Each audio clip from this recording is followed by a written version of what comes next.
Bonjour à tous, je m'appelle Svetlana Giamberini, je suis praticienne en Ayurveda. J'enseigne également l'Ayurveda aux étudiants au centre de formation ayurvédique Lila en France.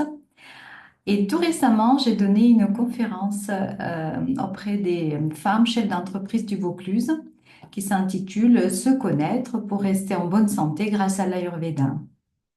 Suite à cette conférence, j'ai eu plusieurs demandes de restituer le contenu de cet événement pour les personnes qui n'ont pas pu malheureusement assister.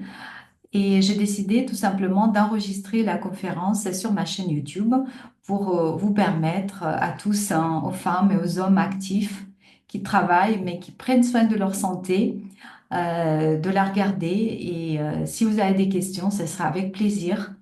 Je laisse mes coordonnées dans les commentaires de la vidéo.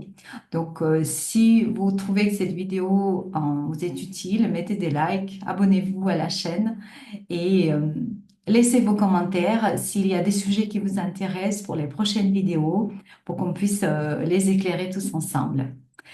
Et bien voilà, donc se connaître pour rester en bonne santé grâce à l'Ayurveda.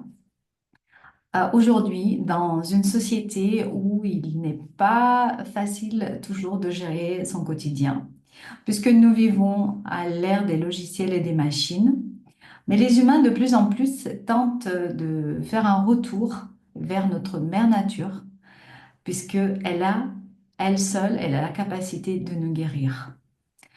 Pour cela, il est important que nous nous connaissions, que nous connaissions notre propre constitution de naissance pour rester en harmonie et pour conserver notre santé qui nous a été offerte par cette même nature. Pourquoi conserver la santé? Eh bien, une question étrange, n'est-ce pas? Tout simplement pour bien profiter de la vie qui nous a été offerte, pour aimer nos proches et pour pouvoir travailler efficacement. L'Ayurveda, elle est prête à venir en soutien puisqu'elle s'appuie sur les lois de la nature. Et au vu de ce contexte actuel, j'ai hâte de vous parler de l'Ayurveda.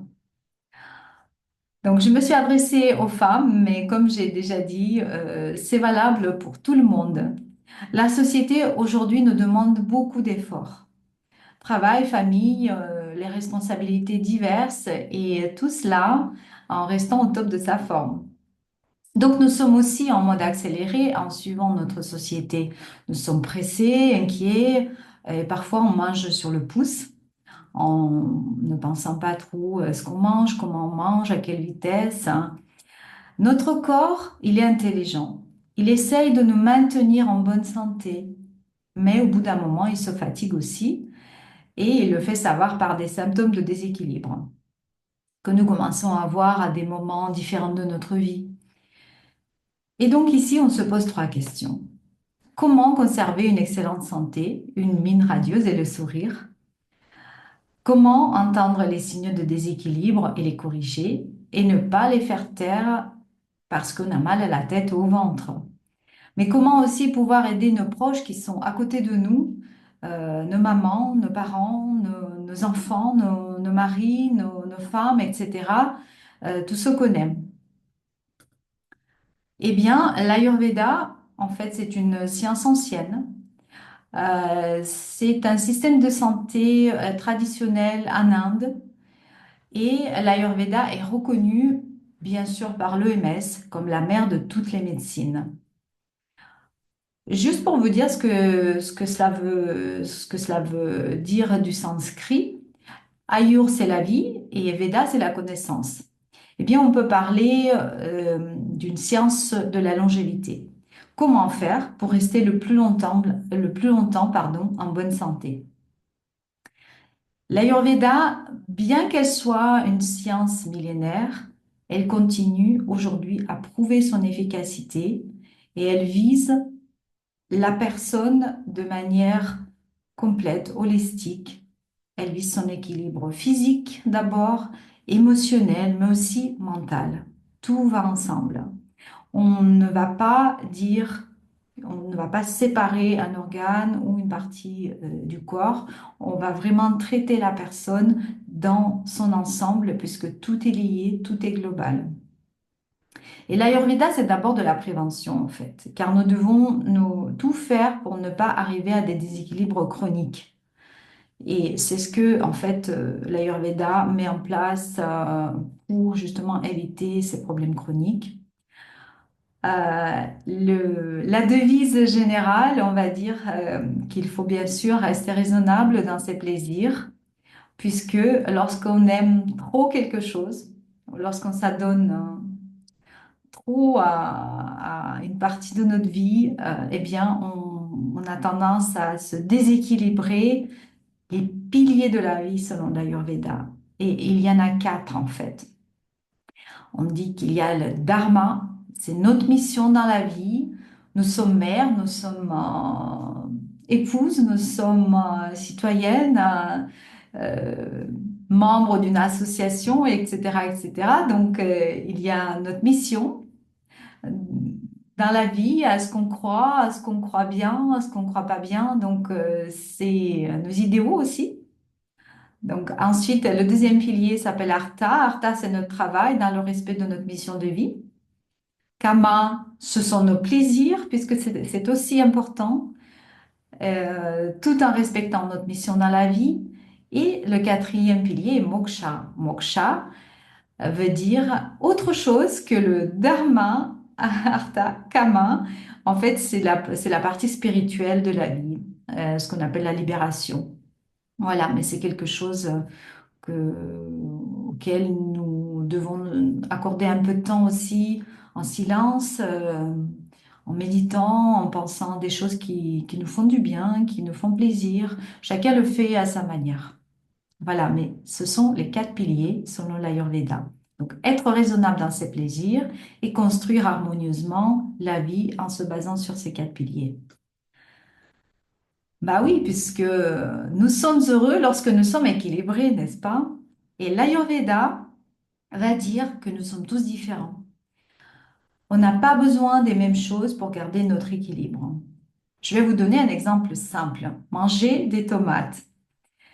Il y a des personnes, lorsqu'elles mangent des tomates, ça leur fait du bien, puisque en fait le goût acide de la tomate va provoquer, en fait, va garder l'eau dans les tissus. Et pour les personnes qui ont une peau très sèche, qui sont déshydratées, c'est très bien, puisque les tomates, grâce au goût acide, ça va rééquilibrer le tissu plasma selon l'Ayurveda et le premier tissu, donc, et va remplir la personne, va l'hydrater, va lui faire du bien.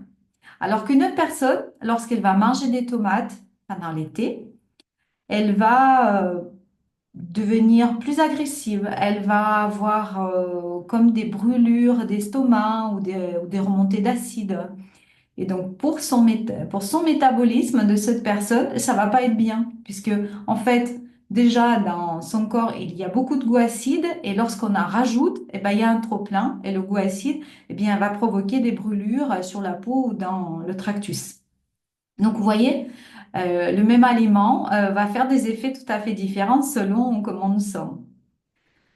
Donc, qu'est-ce que cela veut dire? Cela veut dire que cette approche va s'intéresser au métabolisme, parce que notre métabolisme, c'est lui, en fait, avec le tractus gastro-intestinal, qui va construire les tissus autour.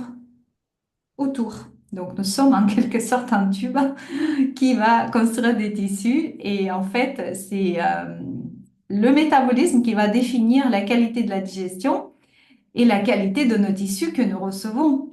La qualité de notre peau, la qualité du sang, la qualité des muscles, de la graisse, etc., etc., suivant tous les tissus selon l'Ayurveda. Voilà. Et en fait, le métabolisme va aussi déterminer en partie les prédispositions de notre mental et de nos émotions. Eh bien oui. Je vais vous donner un autre exemple. Euh, Face à une situation de stress extrême, trois personnes vont avoir trois types de réactions différentes. La première personne va avoir peur, va s'enfuir.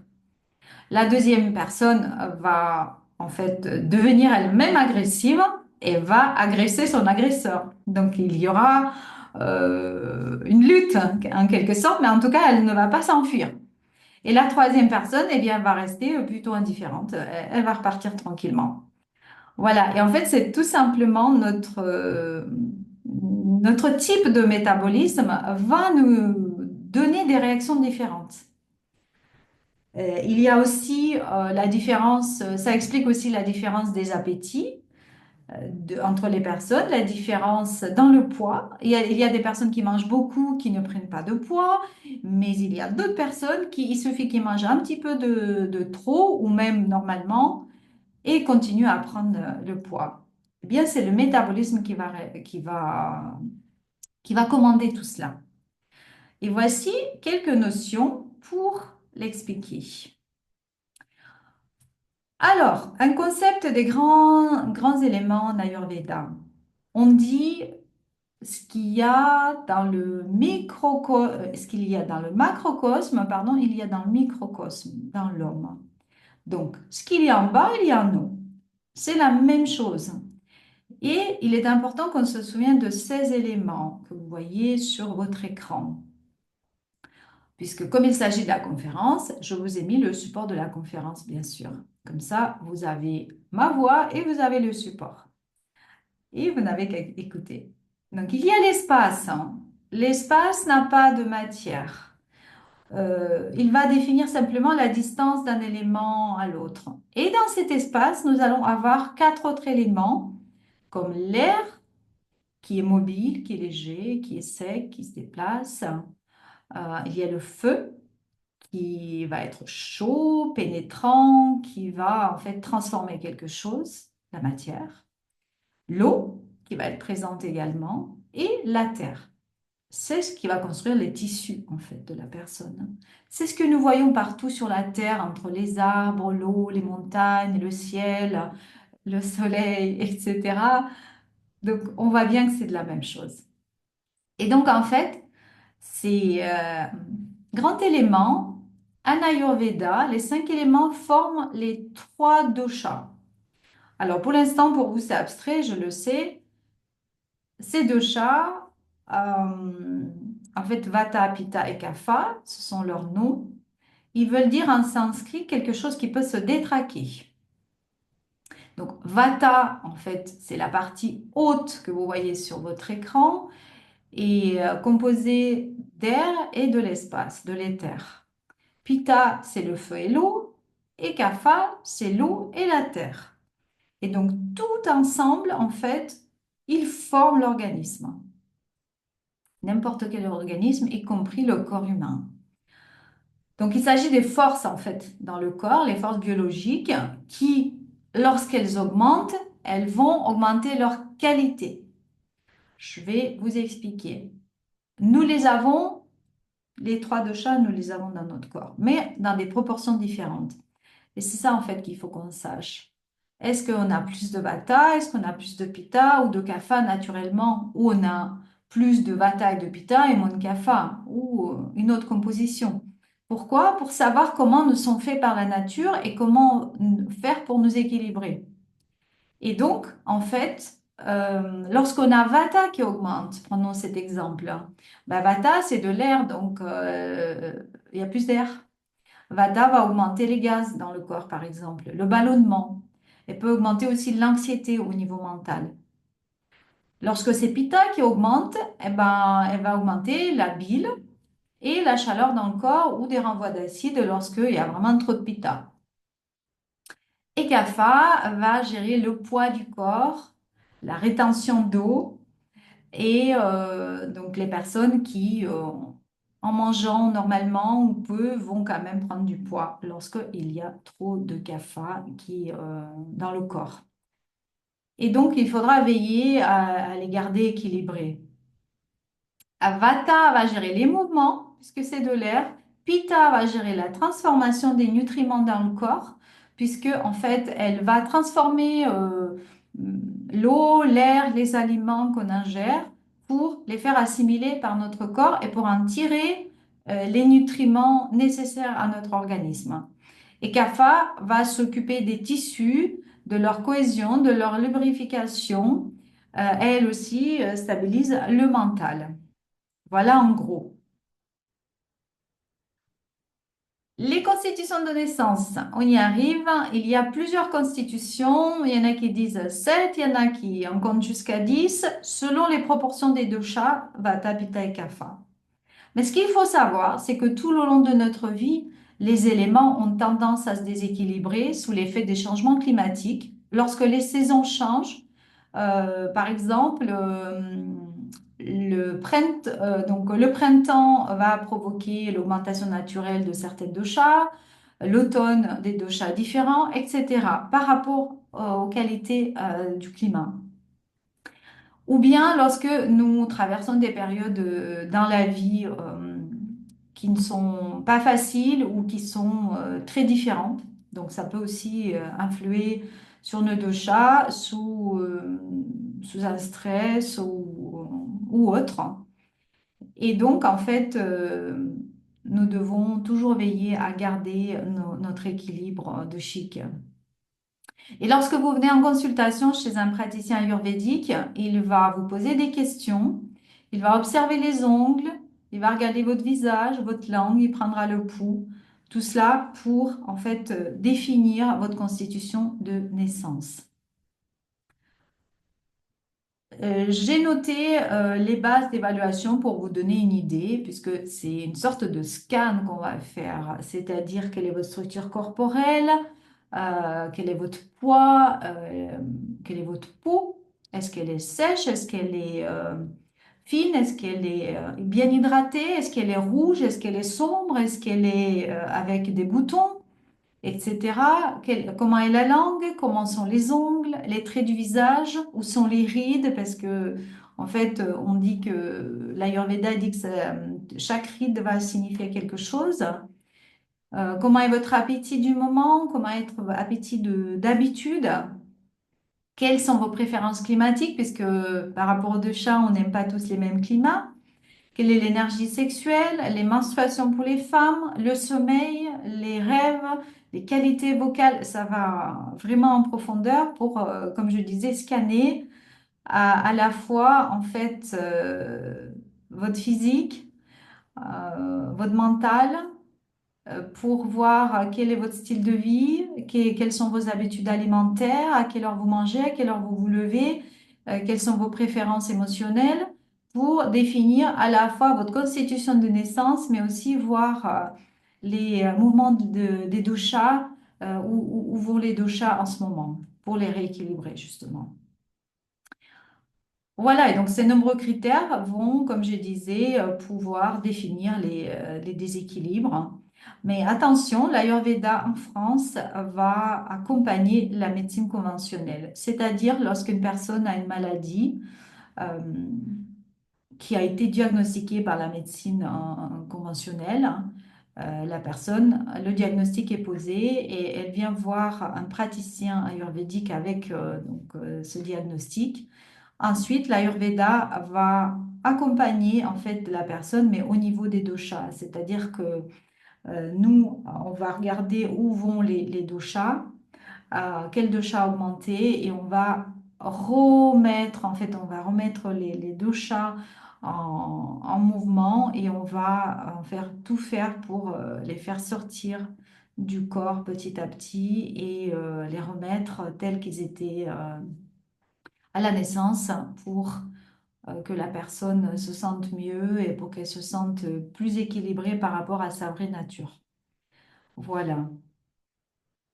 Alors, je vous ai préparé deux cas juste pour illustrer des, euh, des déséquilibres qu'on voit très souvent. Par exemple, des insomnies sévères.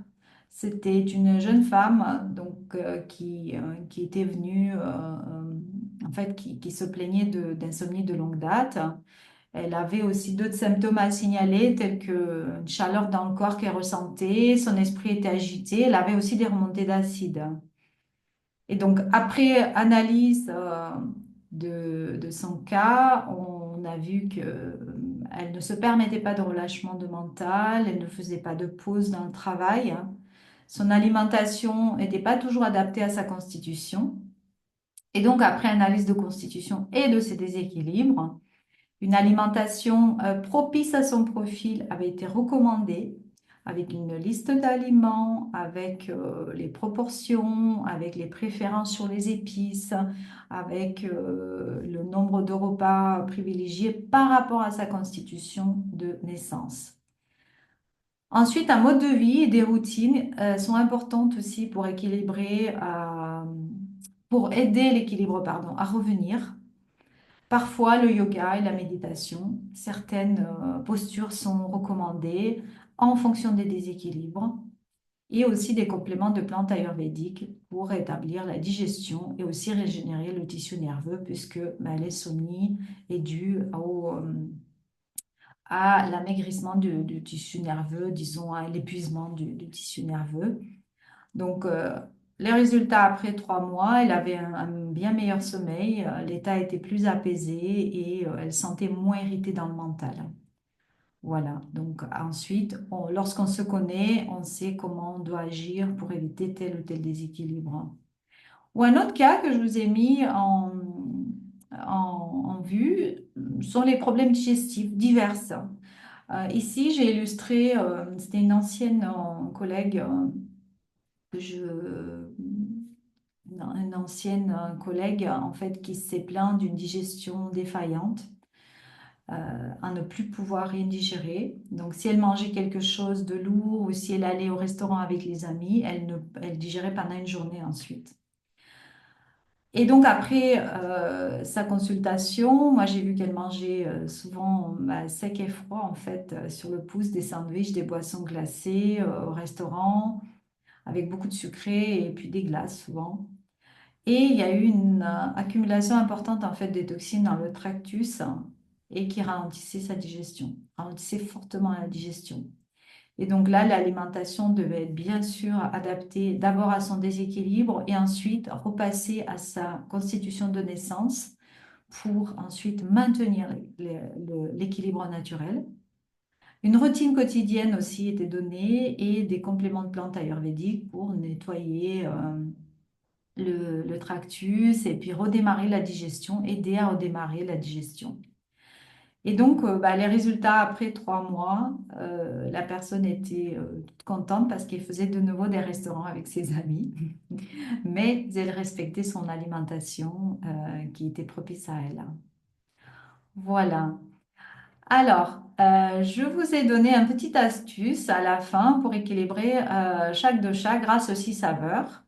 D'ailleurs, si vous voulez, si vous souhaitez, ça pourrait être le prochain sujet. Comment équilibrer sa constitution, comment équilibrer son corps grâce à tel ou tel goût qu'on manque dans le corps. Donc, c'est quelque chose qui pourrait être mis en place. Je pourrais faire une vidéo là-dessus. Donc, écrivez-moi vos commentaires si c'est quelque chose qui vous intéresse. Par exemple, équilibrer Vata. Vata aime le sucré, l'acide et le salé. Pitta aime le sucré, l'amer et l'astringent. Et Kapha aime piquant, amer et astringent. Voilà, donc si c'est quelque chose qui vous intéresse, mettez-le moi dans les commentaires, s'il vous plaît. Ensuite, pour équilibrer votre constitution, vous pouvez bien sûr venir voir un praticien en Ayurveda pour évaluer votre constitution de naissance selon l'Ayurveda, définir des équilibres actuels en se basant bien sûr sur un diagnostic médical si vous avez des maladies déjà, des problèmes. Bénéficier des conseils pour équilibrer son corps en fonction de votre constitution et donc de l'état d'origine du corps. Ou si vous souhaitez aller plus loin, en fait, vous pouvez également vous inscrire et vous former au centre ayurvédique de formation pour pouvoir, en fait, vous maintenir en excellente forme puisque vous allez tout connaître, accompagner votre famille, vos proches ou penser à un projet de reconversion. Alors, ce sont les formations certifiantes en naturopathie ayurvédique ou bien en soins corporels. Voilà, écoutez, je vous remercie de votre attention. Si vous avez des questions, n'hésitez pas à laisser des commentaires, mettez des likes et s'il vous plaît, abonnez-vous à la chaîne pour recevoir mes prochaines vidéos. Je vous remercie. À très bientôt. Au revoir.